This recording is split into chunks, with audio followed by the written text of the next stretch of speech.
Hello, Judy from Witchpeace Craft. Welcome to my yarn adventure video this week. Happy mail, movie and stitch, the letter E, and some finished objects, and a bit of yarn chat. So let's get started on the week that was. So yesterday Reeves brought around happy mail that he picked up Friday for me, and it was from my yarn fairy godmother, Janice. Yes, I've taken it out. She sent it express post, so it got here really quickly. Janice lives in Victoria, in the southern state of Australia. Express post, Janice, you didn't need to do that. Go to that expense. But I'm so glad she did. If you remember the last video, or maybe the one before, I was in Townsville and I found a yarn I wanted to try, reduced to $2 a ball, and it was Lion Brand's that 70s yarn, and I bought 5 only to discover I needed 6 for that project. And when we came back to Cairns, I did get 6 in another colour after saying to the sales attendant where it was on special for $7 that I had picked it up for $2 in Townsville. Same store, same chain. So Janice has sent me 2 in the colour I really wanted, and the colour's called Groovy. So I have 6, 7 if I need it, which is awesome. This is a bulky 6, and I do have a project plan for this. I just need to break out the big crochet hook.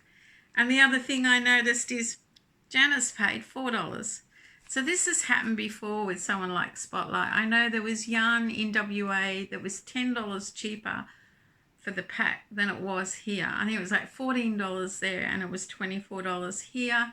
So Townsville had this for $2, Cairns had it for $7 on special, and Victoria had it for $4.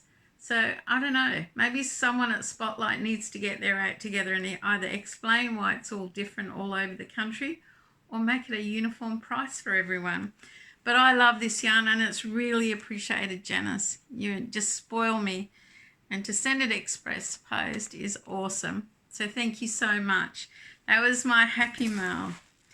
So because we had really bad weather this week, lots of flooding, lots of roads cut off. And once the rain stopped, the mosquitoes were swarming everywhere. So you got attacked by mosquitoes when you went outside. We were stuck inside a lot, and I decided we would watch a movie for the letter E, which is the Erskinville Kings.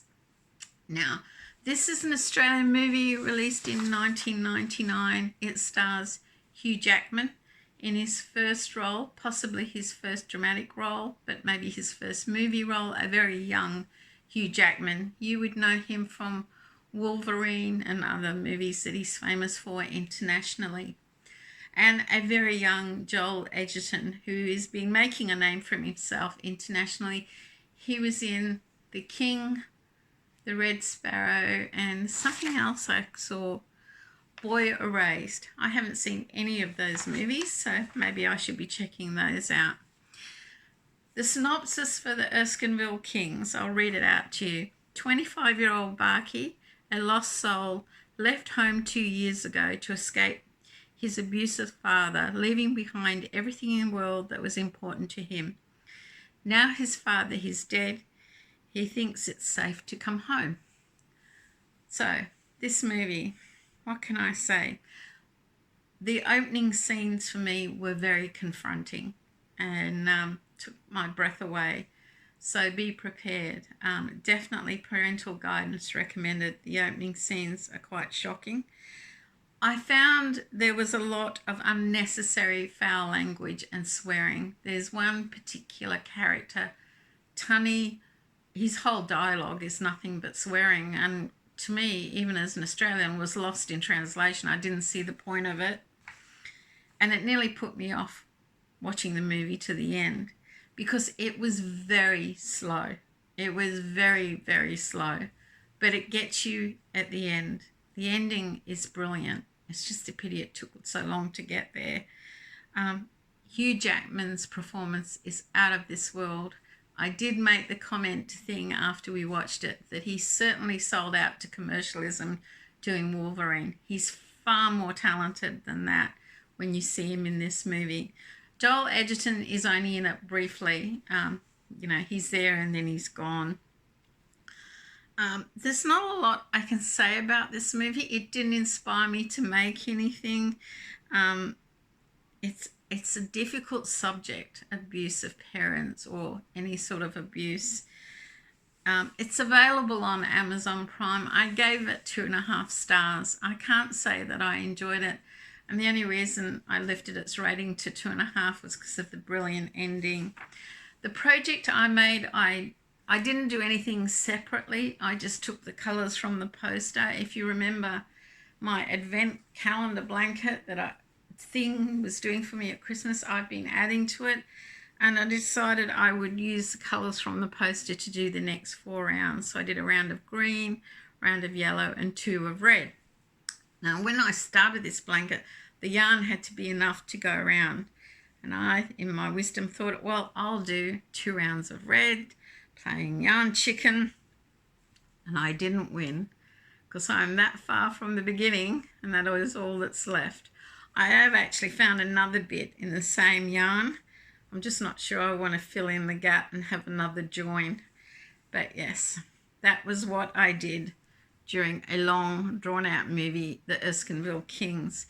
The only reason I would recommend it is to watch the ending to see what a great actor Hugh Jackman really is. So that was my project for the movie. Now, because of the weather and we were stuck inside, there was something else I watched for the letter E.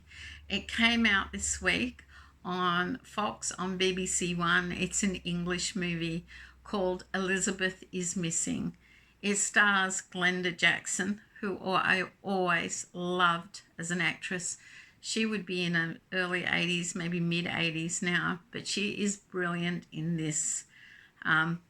Now, if you have issues dealing with dementia, or you're dealing with dementia, or it's something that upsets you, this is not the movie for you because it is quite distressing in places. Thing and I dealt with dementia when his father was diagnosed. He was like in his early 60s when he was diagnosed, and he deteriorated very rapidly. His mind was totally gone by the time he was 65, and he didn't live much longer than that. Thing had a lot of issue dealing with it, and as true to form, his sister took the bulk of the weight. But the thing about it is that Thing always pays kudos to his sister for everything that she did and how strong she was through it.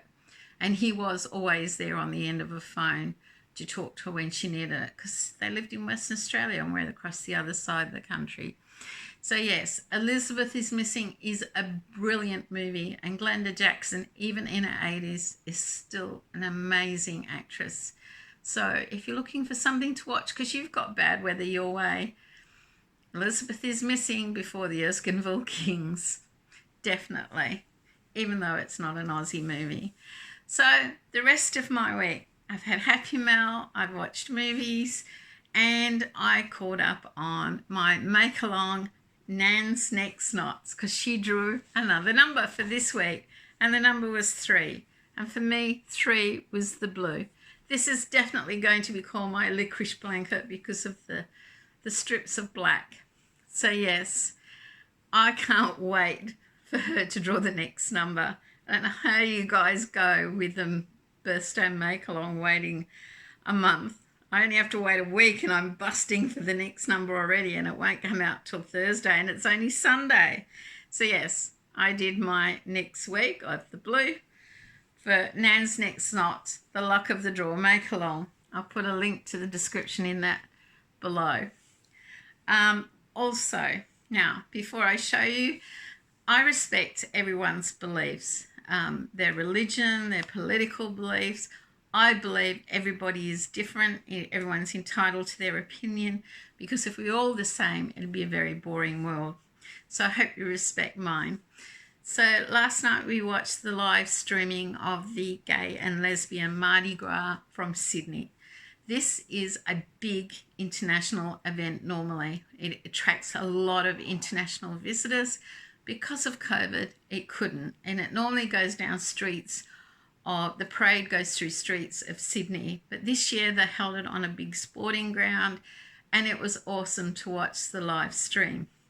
I like it because of the atmosphere, the costumes, the colours. I just love seeing how creative people have been.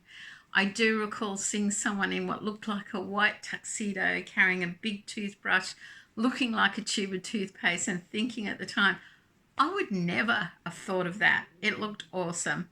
So if I can find a link to the Gay and Lesbian Mardi Gras from Sydney for 2021, I will put that in the description below. It's up to you guys whether you watch it. I started making, and I finished it afterwards, of course, today, early today, a tea cozy. And I made my Gay Pride Rainbow Tea Cozy. This base is a crochet crowd tutorial, which I'll put a link to the description below.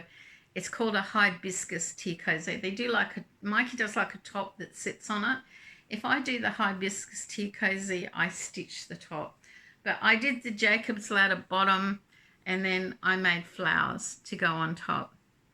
And this is my Rainbow Pride Tea Cosy. I hope you like it because I haven't made a tea cozy for a while. So that was another finished object I did. So I am working on my calendar cowl for Setta's Place. I am doing the Scorched Earth Challenge, so I didn't want to buy yarn, and I don't have enough in those colours to do a cowl. And she did say you didn't have to do a cowl, you could do anything you want. So I believe I've got enough colours that match the March picture to do a tea cozy, which I have started, and hopefully that I'll show you the next video. I love make-alongs and cowls. I just get inspired. I really enjoy them, and I'm certainly enjoying the luck of the draw make-along with Nan's Next Knots. It is so much fun. So I'm trying to think if there's anything else. Yes, I got out in the garden today after all the bad weather. We managed to get out the garden. There's a bit of a breeze, so not so many mosquitoes. I had to pull out all my watermelon fruit. With all the rain, they had started to rot, so they went in the compost bin, which is a bit sad when you lose fruit. But I did take a photo of a flower, a close-up. Now, in a yarn swap from Libby Humberdross, I think that's her surname, if I remember, she sent me some seeds and I did plant them, but I always forget to take a photo. And I've done a close-up of the little pink impatient flowers that are flowering at the moment. They're in like a window box on a fence that oversees a veggie garden. I'm getting hiccups again. Sorry. It's over a veggie garden to attract pollinators, and I'll post a picture of that at the end because I do thank Libby for those seeds. It always brings a smile to my face when I see the flowers. I can't think of anything else that happened this week, just work and life, and that's the way it is. We just soldier on, all of us, all over the world with whatever life throws at us. So until next time, make sure you take care of each other, stay safe, and don't forget, have one inspired crafty day. Bye for now.